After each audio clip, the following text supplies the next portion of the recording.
Shem Sena Medal Bar.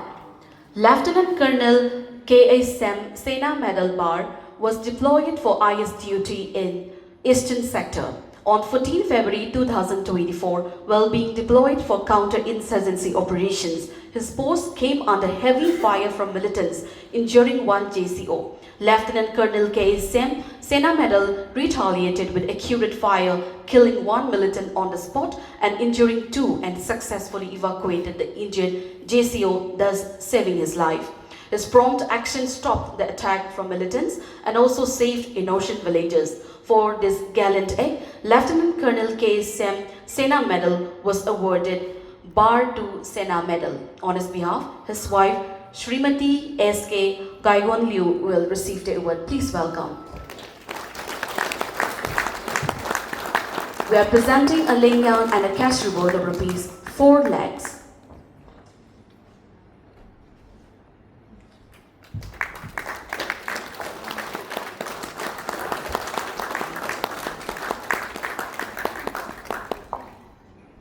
Next, Major Lalngaisang Wi-Fi.